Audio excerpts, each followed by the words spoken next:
안녕하세요, 어린이 여러분. 오늘 안식일 모두 우리 하나님께 예배하겠습니다. 워십 인트로 영상으로 하나님께 예배하기 위해 나아가겠습니다.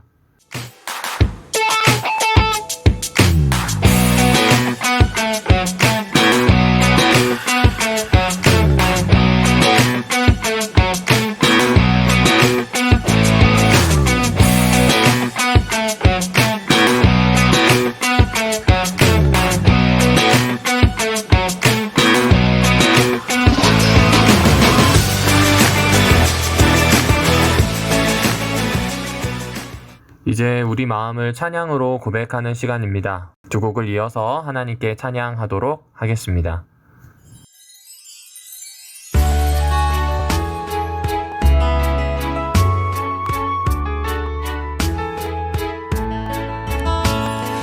하나님은 나에게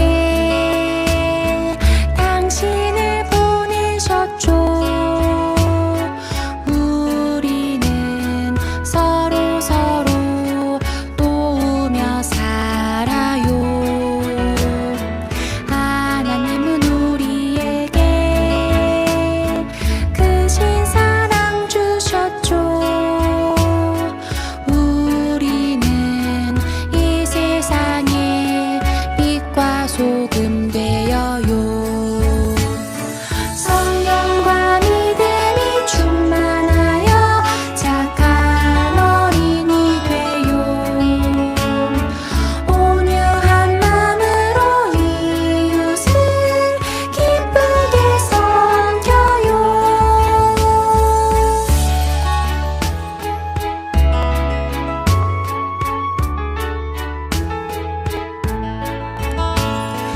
하나님은 나에게 당신을 보내셨죠.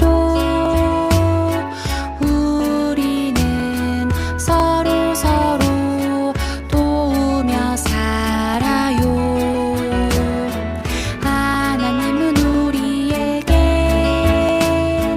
크신 사랑 주셨죠. 우리는 이 세상에 빛과 소금 되어요. 성령과 믿음이 충만하여 착한 어린이 되요.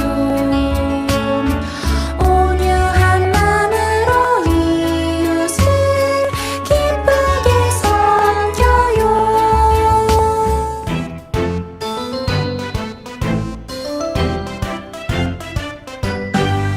이 세상에 꼭 필요한 사람 바로 너. 이 세상에 꼭 필요한 사람 바로 너. 더러운 세상 깨끗하게 만드는 소금 같은 사람, 어두운 세상 환하게 만드는 등불 같은 사람, 소금과 빛으로 하나님께 영광 돌릴 사람 바로 너. 이 세상에 꼭 필요한 사람 바로 너. 이 세상에 꼭 필요한 사람 바로 너. 더러운 세상 깨끗하게 만드는 소금 같은 사람, 어두운 세상 환하게 만드는 등불 같은 사람, 소금과 빛으로 하나님께 영광 돌릴 사람 바로 너. 더러운 세상 깨끗하게 만드는 소금 같은 사람, 어두운 세상 환하게 만드는 등불 같은 사람, 소금과 빛으로 하나님께 영광 돌릴 사람 바로 너. 하늘에 계신 하나님 아버지, 안식일을 맞이하여 예배를 드릴 수 있게 하시니 감사합니다. 코로나가 빨리 종식되어 교회에서 예배 드릴 수 있도록 도와주세요. 목사님 말씀을 잘 듣고 우리의 삶에 적용할 수 있게 도와주세요. 예수님 이름으로 기도드립니다. 아멘. 이제 예배에 좀 더 깊이 들어가는 시간입니다. 바로 말씀 시간입니다. 오늘 말씀의 주제가 되는 성경절을 함께 봉독하도록 하겠습니다. 하나님이 말씀하시기를 우리가 우리의 형상을 따라서 우리의 모형대로 사람을 만들자 하시고 창세기 1장 26절 말씀. 아멘. 이제 말씀을 기억하며 설교를 듣기 전 설교 전 영상을 함께 보고 다시 돌아오도록 하겠습니다.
신선한 성경 이야기의 최선우입니다. 우리 지난 시간에는 창세기의 첫 번째 하나님이 하신 일에 대해서 살펴보았어요.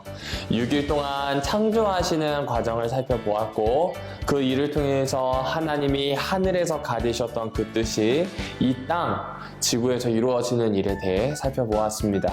특별히 하나님께서는 혼돈을 정리하시고 질서를 잡으셨고 그리고 공허한 것을 극복하시고 그 안에 생명들을 채우셨습니다.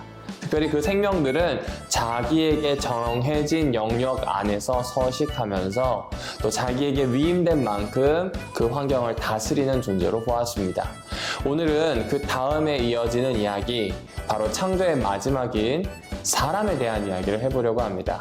제목 같이 읽어볼까요? 사람은 어떻게 만들어졌을까요? 우리 친구들에게 질문을 한번 해볼게요.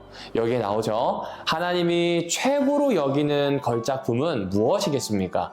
하나님이 창조하신 수없이 많은 피조물들 중에 가장 최고다 라고 여기시는 그 작품 말입니다. 그 작품은 바로 하나님이 손으로 빚어 만드신 사람입니다. 하나님께서 사람을 만들 때 우리 뒤에서 한 번 더 살펴보겠지만 다른 피조물들과 다른 과정으로 만드셨습니다. 다른 피조물들은 말씀으로 만드셨지만 하나님께서 사람을 만드실 때에는 직접 만드셨어요. 그리고 직접 만드신 다음에 하나님의 호흡을 나누어 주셨어요. 그렇게 된 존재가 바로 사람입니다. 자, 그럼 도대체 하나님께서 만드신 사람, 그 사람은 어떤 의미가 있는지, 그리고 우리 친구들이 내가 사람, 하나님께서 만든 존재라는 것을 알게 되었을 때 무엇이 달라지는지 이 이야기를 살펴보도록 하겠습니다. 먼저 우리 창세기 1장 27절에 있는 말씀을 같이 읽어볼게요. 특별히 이 그림을 채택해서 넣었습니다. 이유가 있습니다.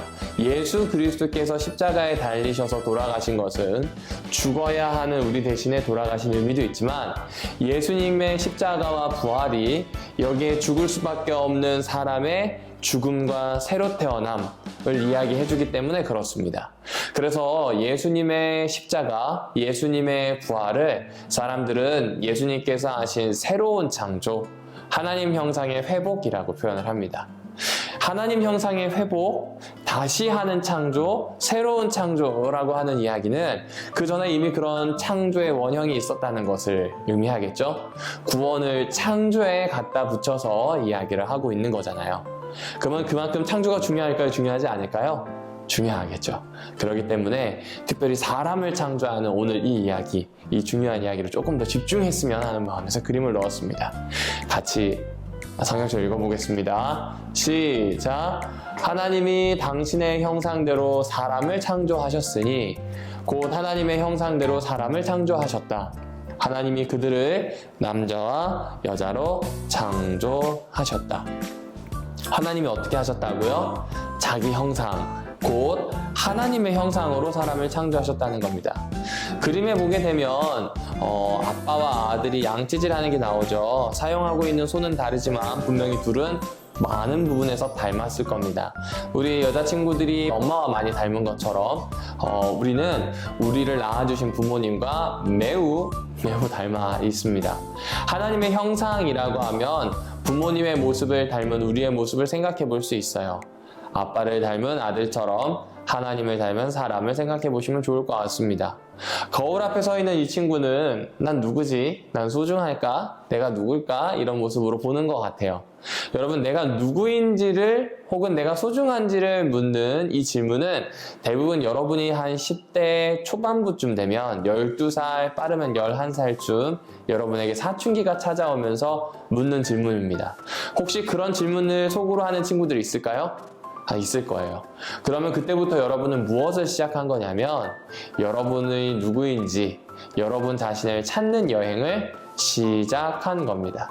그 여행이 값지고 귀한 여행이 되기 위해서는 올바른 길을 향해서 가는 것도 필요하겠지만 이 여행을 끝까지 잘 견뎌내겠다. 유혹과 어려움이 있더라도 나 자신을 잘 지키겠다는 결심이 중요하겠죠? 여하튼 난 누구지? 라는 질문 앞에 여러분은 선다는 거죠.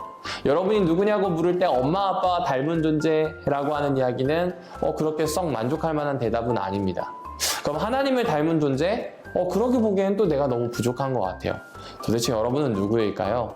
여러분은 특별히 예배를 드리죠. 예배를 드리는 여러분은 하나님의 자녀 그리스도인이라는 이야기를 많이 듣습니다. 하지만 하나님의 자녀 그리스도인이라고 해서 낙담하거나 좌절하는 이 시간을 피해갈 수 있을까요? 아니요, 쉽지 않아요. 분명히 예배를 드리고 하나님의 사람으로 살지만 내가 누구인지 또 내가 어떤 사람인지에 대해서는 그 예배 시간에 듣는 말씀, 참여하는 것으로는 다 안다고 보기는 어려운 것 같습니다.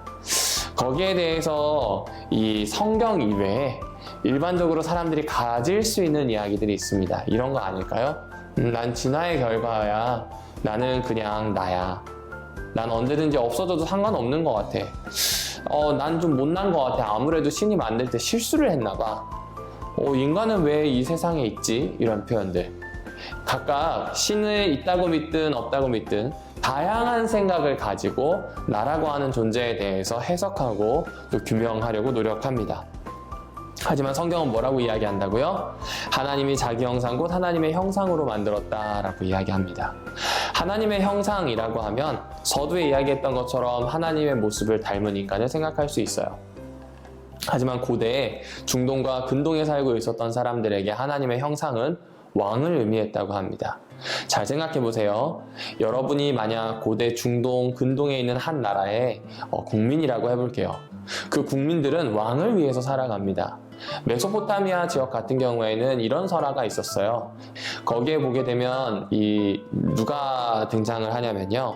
굉장히 힘이 센 짠물의 신, 바닷물의 신 티아맛과 그리고 이 바벨론의 주신이었던 마루둑과 싸우게 됩니다. 티아맛은 기존에 있었던 가장 강력한 신이었고 마루둑은 어쩌면 바벨론을 대표하는 신흥 신이었을 거예요. 옛날 사람들은 국가가 세워지면 새로운 신이 만들어졌다고 생각했는데 아마 젊은 신, 새로운 나라를 뜻하는 것 같아요. 그런데 이 마루둑이 전쟁을 합니다. 전쟁을 하다가 결국 티아맛을 이겨버리고 모든 신들을 자신 아래 군림시킵니다. 그리고 노예를 삼아버리죠.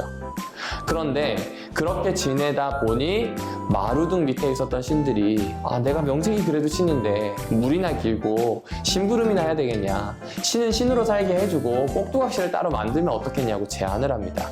마르둑은 좋게 생각했습니다. 그래서 자기와 싸우다가 죽은 티아맛의 시체를 반으로 찢어서 하나는 위로 던졌더니 하늘이 되고 하나는 아래로 던졌더니 이 땅이 되었다는 표현이 나오죠. 지구가 만들어진 거예요.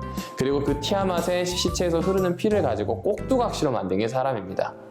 여러분, 이 이야기는 설화예요. 설화인데 사람은 하나님의 형상이라는 표현이 나오지만 여기에선 그렇지가 않아요. 신의 꼭두각시일 뿐입니다. 그러면 신의 꼭두각시인 사람들 중에서 신의 형상을 닮은 사람이 있을까요? 있어요. 바로 바벨로니아 제국의 왕이었습니다. 그러니까 모두 신의 꼭두각시였기 때문에 신의 화신 혹은 신의 대사였던 왕의 말을 무조건 들어야 한다 하는 쪽으로 이야기가 흘렀어요. 그래서 내가 사는 건 별 의미가 없어요. 왕을 위해서 살아야 된다고 생각했습니다. 그런 세계관이 여기저기 퍼져 있었을 때예요. 그런데 그때 갑자기 이스라엘이라고 하는 나라에 여호와라고 하는 신이 소개가 되었고 그 여호와의 하시는 행동이 창세기에 드러난 거예요. 창세기에 드러난 여호와의 행동은 신의 형상으로 사람을 만든 겁니다. 하나님의 형상이 곧 사람이래요. 신의 형상은 왕이어야 되는데 그 왕과 같은 존재가 사람이라는 겁니다. 한마디로 모든 사람이 하나님의 존재, 하나님을 대변할 수 있는 존재, 왕이어야 한다는 것을 의미하는 것이죠. 그러면 이 신의 형상인 사람은 하나님에게 부여받은 모습, 하나님에게 부여받은 어떤 재능들, 이런 것들을 가지고 하나님처럼 지구를 다스려야 합니다. 지구를 다스리고 못 가보은 땅이 없도록 정복을 해야 되고 그렇게 살아가야 했던 거죠. 그러면 이 이야기를 듣게 되면 사람들이 엄청 놀랐겠죠? 더 놀라운 건 여기 있습니다. 어떤 것이냐면 신의 형상은 남자만 신의 형상이 될 수 있다고 생각했는데 하나님께서 남자와 여자를 신의 형상으로 만들었다고 이야기를 합니다. 되게 놀랍죠? 남녀가 평등한 거예요. 지금 남녀 평등이 많이 올라온 것 같지만 사실 하나님은 제일 처음 창조할 때부터 가지고 계셨던 생각이었던 거죠. 그것을 그 당시 곧 남자와 여자가 있으면 여자가 저 아래에 있는 말도 안 되는 이런 사회구조 안에서 아주 혁명적인 이야기를 사람들에게 들려주고 있는 겁니다. 굉장한 이야기죠. 하나님은 남자와 여자 모두를 왕과 같은 존재로 만들었다는 겁니다. 그럼 왕은 다스려야 합니다. 하나님께서 이 왕인 사람이 다스릴 곳으로 에덴을 주셨습니다. 그리고 에덴을 시작으로 하여서 지구 끝까지 가서 정복하라고 이야기합니다. 이 이야기는 힘을 가지고 어디를 정벌하거나 자연을 함부로 개발하라는 이야기는 아닙니다. 왜냐하면 이 이야기를 창세기 2장 중반부에는 이렇게 표현합니다. 에덴 동산에 사람을 두어서 그것을 지키게 하셨다라는 표현이 나와요. 에덴에 두셔서 사람이 에덴 동산을 지키게 하신 겁니다. 돌보게 하신 것이죠. 그런데 그 이야기는 민수기에서 한 번 더 지키다라는 표현을 통해서 나옵니다. 바로 제사장들이 성전을 지키고 돌보는 사람으로 설명을 합니다. 히브리 사람들은 같은 단어를 쓰면 똑같은 의미라고 생각하는 경우가 많았어요. 혹은 의미를 확장시킨다라고 생각을 했어요. 왕은 힘을 가지고 군사적인 혹은 정치적인 힘을 가지고 정복하거나 군림하는 사람이 아니라 지키는 사람입니다.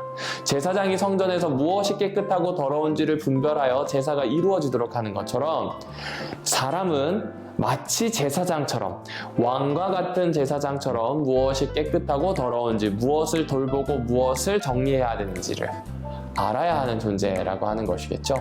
그럼 그렇게 생각해보면 하나님의 형상으로서의 사람은 왕과 같은 제사장입니다. 여담으로 조금만 더 이야기하면 그 왕과 같은 제사장에게 있어 가장 중요한 것은 분별력입니다.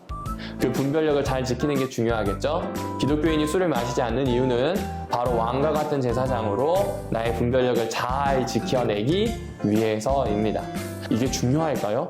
중요합니다. 에밀 브루너라고 하는 아저씨가 사람에 대한 그리스도인들의 이해라고 하는 책에 이런 글을 적었습니다. 모든 영적 영향력 중에 가장 강력한 것은 자신에 대한 인간의 관점이다. 이를 통해 인간은 자신의 본질과 운명을 이해한다. 실로 그것은 인간의 삶에 영향을 미치는 다른 모든 것을 결정하는 유일한 힘이다. 자기 자신을 어떻게 바라보는 그 눈이 너무나 중요하대요. 왜냐하면 내 삶에 혹은 친구의 삶에 영향을 미치는 모든 것을 결정하는 힘이 여기서 나오기 때문입니다. 그냥 나는 없어도 되는 존재거나 진화해서 적자생존해야 된다거나 다양한 이야기를 할 수 있습니다. 하지만 성경은 인간에 대해서 이렇게 소개하고 있어요. 하나님의 형상이래요. 왕과 같은 제사장으로 세상을 돌보는 존재로 소개하고 있습니다. 여러분, 우리가 그런 존재라는 걸 안다면 세상을 함부로 살 수 있을까요? 아니요, 그렇게 살 수 없어요. 왕과 같은 품위를 지니고 제사장과 같은 명민함과 부지런함으로 봉사하면서 살아가게 될 겁니다.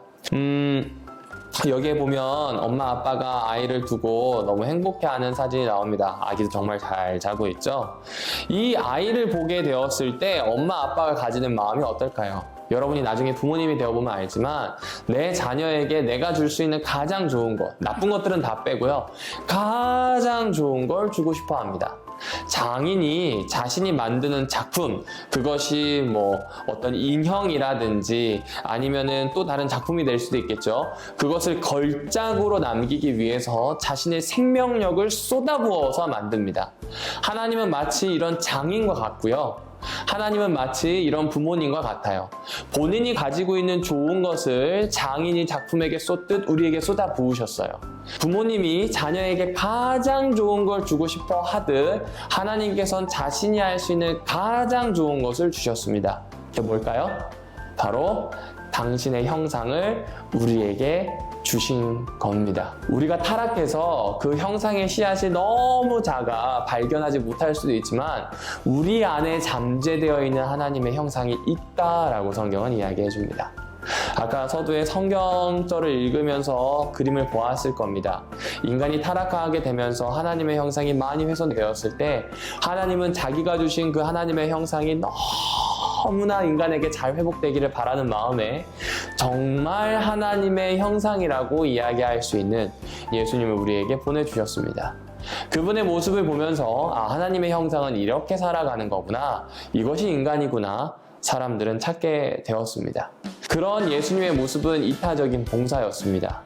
그런 예수님의 모습은 이 세상에 있는 것들을 잘 분별하여 하나님이 말씀하시는 본래 그 뜻 그대로, 그 명령 그대로를 살아내고자 하셨습니다. 예를 들어 이 제사장이라든지 바리새인들이 돈을 벌기 위해서 아무도 들어오지 못하도록 구획을 정하게 되었을 때에 예수님께서는 그것을 다 둘러 엎으시고 누구나 들어와서 기도할 수 있도록 만드셨어요. 왜냐하면 성전은 하나님의 형상인 사람들이 있는 곳이지 돈 많거나 신분이 좋은 사람이 들어오는 곳이 아니라는 걸 보여주셨던 겁니다. 그런 분이 누구셨다고요? 예수님입니다. 그런데 최근에 사람에 대한 모습은 이렇습니다. 호모 데우스라고 표현하죠. 사람이 신이다 라고 이야기합니다. 여러분이 오해하시면 안 됩니다. 이 책에 있는 내용은 사람이 신과 같아질 것이다 라는 내용이 아니라 인류 중에서 아주 소수만 신처럼 최상위층에 존재하게 될 것이란 이야기입니다. 그리스 신화를 이 유발 하랄이라고 하는 교수가 빗대고 있는데 거기에 보면 비너스라고 하는 가장 아름다운 신이 나와요.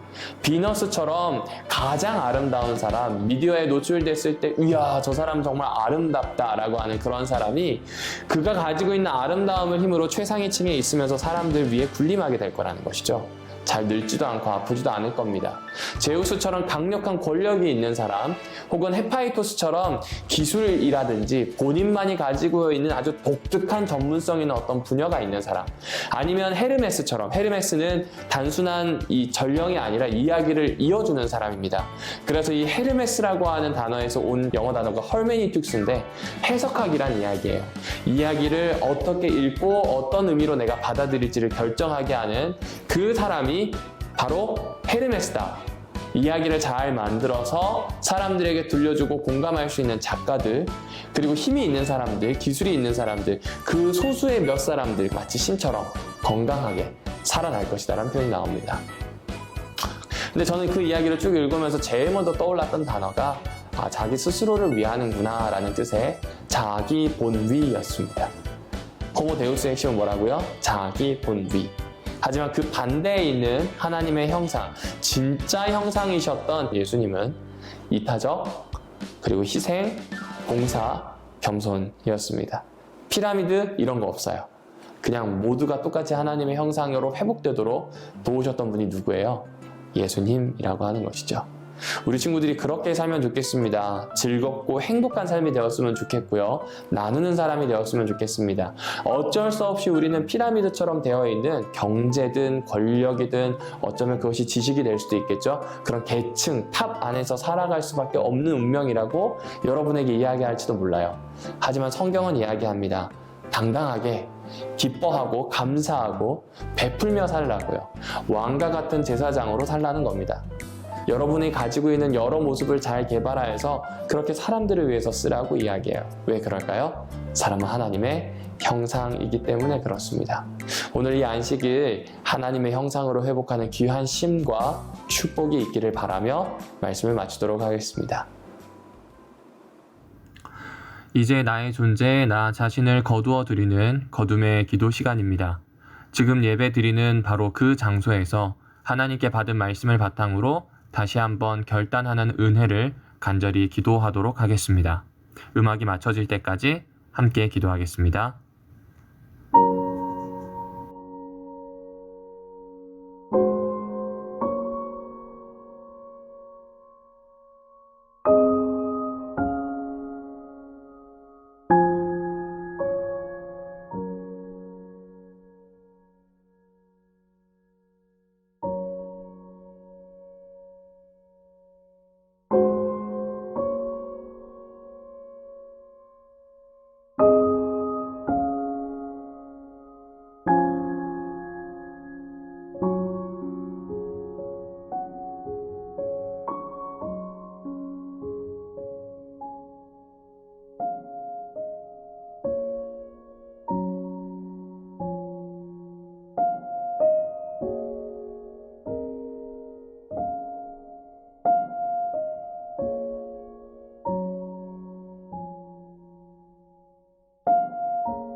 하나님, 하나님의 형상으로 살아내는 우리 친구들이 되게 주께서 축복하여 주시옵소서.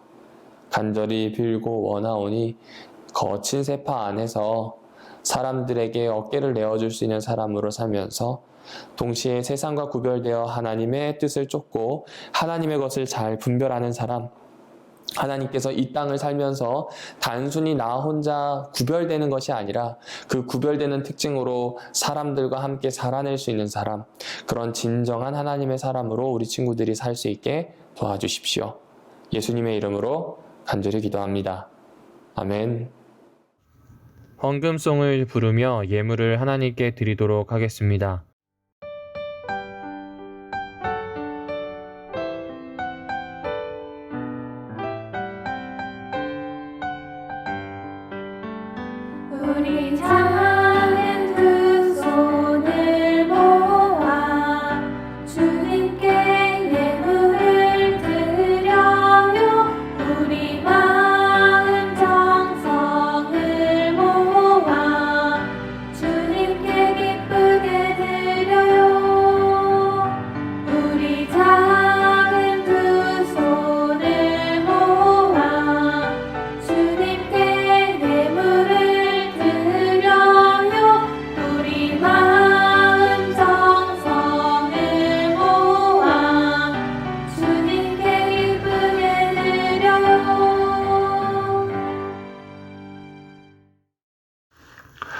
좋으신 하나님, 이 시간 저희들이 정성을 모아 하나님께 예물을 드립니다. 우리가 가진 모든 것은 주님의 것이며 주님께서 허락하신 것임을 고백합니다. 그렇게 당연히 주님께 드려야 할 것들입니다. 그럼에도 많은 것들을 저희에게 허락하시고 그중 일부를 드리게 하여 주심 감사합니다. 우리 마음의 헛된 욕망과 욕심을 버리고 우리의 모든 것들이 주님의 것임을 지금 드리는 헌금을 통해 고백하게 하여 주시옵소서. 나의 시간, 나의 몸, 나의 소유, 나의 삶 전체가 하나님의 것이오니 주님 받아서 사용하여 주시옵소서. 각자 가지고 있는 손에서 정성스럽게 예물을 준비하여 내어 놓았사오니 하나님께서 이것으로 영광 받아 주시옵고 이 예물이 주님께서 기뻐하는 곳에서 사용되게 하옵소서. 예수님의 이름으로 간절히 기도합니다. 아멘.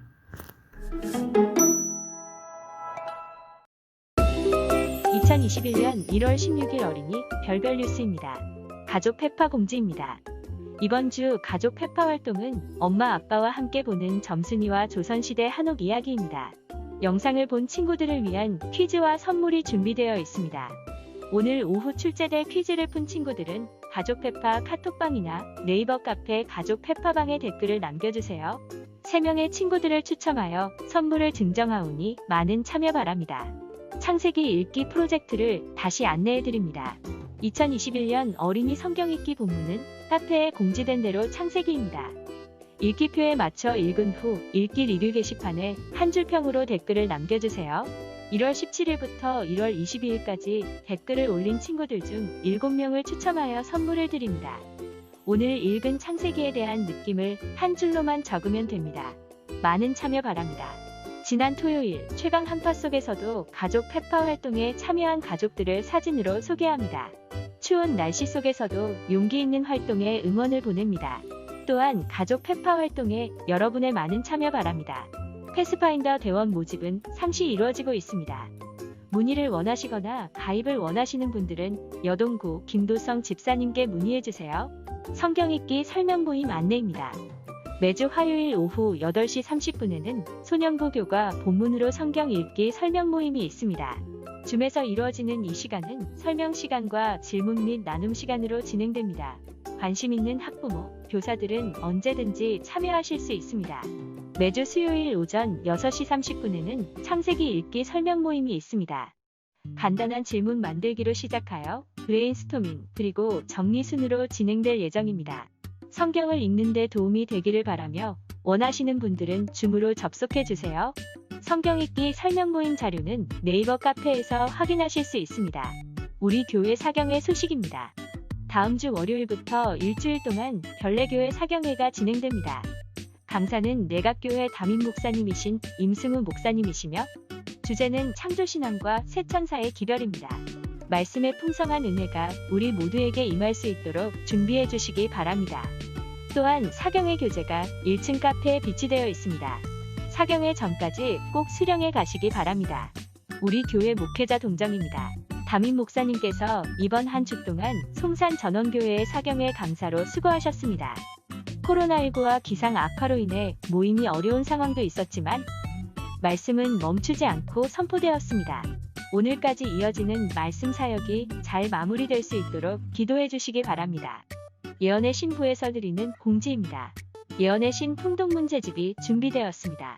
준비된 문제집은 총 150부이며 선착순으로 수령하실 수 있습니다. 수령을 원하시는 분은 주중에 언제든지 1층 목회실로 오시기 바랍니다. 안식일학교에서 드리는 공지입니다. 오늘 오후 2시에 안교 반장회의가 줌으로 진행됩니다. 앞으로 지속될 온라인 상황 속 영혼 관리를 위해 심도 있는 논의가 진행될 예정입니다.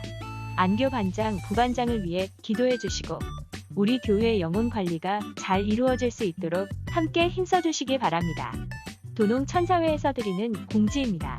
올해 새롭게 신설된 도농천사회에서 도시와 농촌을 이어주는 귀한 사역을 시작하였습니다. 구정을 맞이하여 다양한 상품을 준비하였으니 상품에 대한 정보와 구매를 원하시는 분께서는 담당자에게 연락하시기 바랍니다. 그럼 오늘도 행복한 하루 되세요. 오늘 모든 예배를 예수님께서 가르쳐 주신 주의 기도문을 암송하는 것으로 마치도록 하겠습니다. 함께 음악에 맞춰 암송하도록 하겠습니다.